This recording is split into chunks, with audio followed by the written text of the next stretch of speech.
O regime de concessões, até então vigente, ele dava ao operador do bloco a propriedade do petróleo. Por que ele dava a propriedade do petróleo? Porque isso era um chamamento, era um atrativo, porque a atividade de exploração é uma atividade de risco.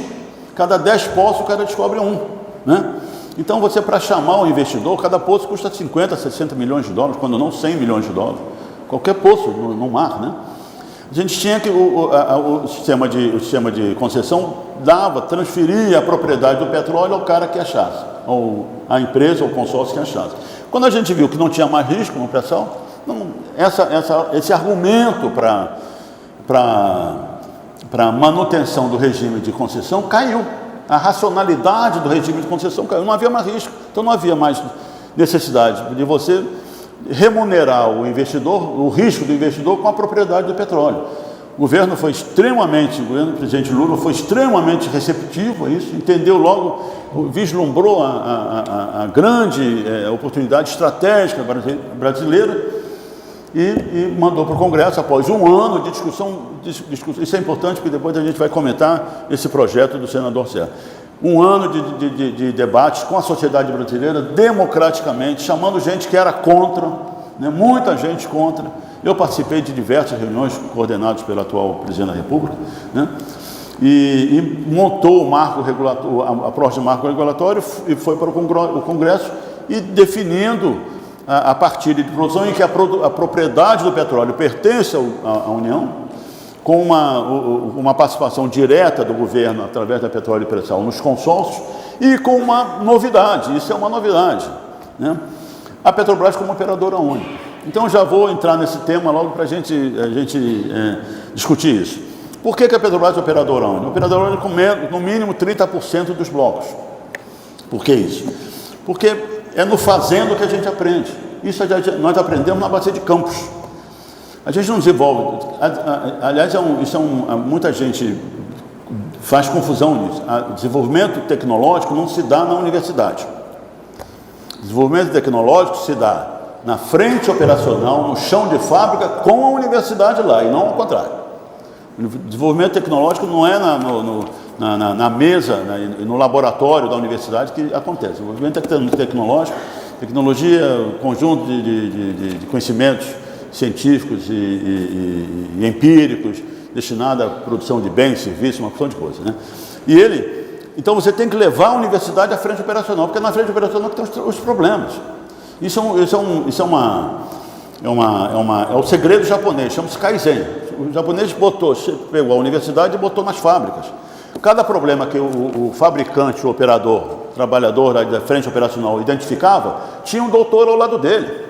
E esse doutor tomava nota, levava para, conhecia o problema, na prática, levava para a universidade, resolvia o problema, desenvolvia inovação, novos equipamentos, trazia para o chão de fábrica, né? Isso chama-se Kaizen. O japonês não inventa um negócio assim, não há mais aquela invenção de um salto espetacular que vai substituir tudo, não. É pequenos incrementos, chama-se Kaizen, daqui a pouco você está com um produto novo, uma coisa completamente nova.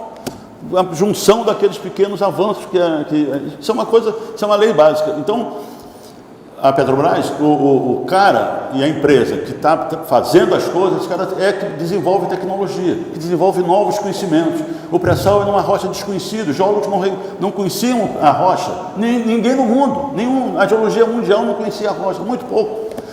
Todo o conhecimento geocientífico nós conservamos no Brasil, na Unesp, lá tem um grupo de geólogos, quer dizer, a gente, diferentemente do pré-sal que a gente botou nos Estados Unidos há 30 anos atrás, no pré-sal foi no Brasil. Então, quem opera é que tem a chave do cofre e da mente para desenvolver novos conhecimentos, novas tecnologias e mais do que isso, desenvolver projetos de engenharia, escolher empresas fornecedoras de projetos, de equipamentos, e isso tem que ser usado em benefício do Brasil.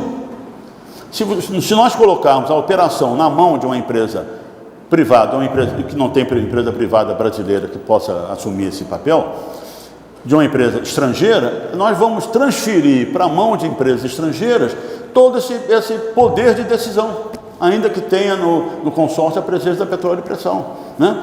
Tecnologia. A gente sabe que os centros de pesquisa tecnológica das empresas estrangeiras não estão no Brasil, estão em suas sedes, seus países de sedes. A tecnologia, os caras iam encomendar os seus centros de pesquisa. Projeto de engenharia. Tem muitas empresas. Um colega meu dizia, Estrela, não adianta a gente fazer o conteúdo nacional acéfalo. É verdade, não adianta só fabricar no Brasil. Adianta assim, fabricar, mas projetar, planejar, instalar e operar no Brasil. Para botar inteligência brasileira. Isso tudo, mais ou menos, é o operador que resolve. Aí, para continuar no mesmo assunto, vem o argumento, não, mas a Petrobras não tem condições financeiras de produzir o pré-sal. Depende.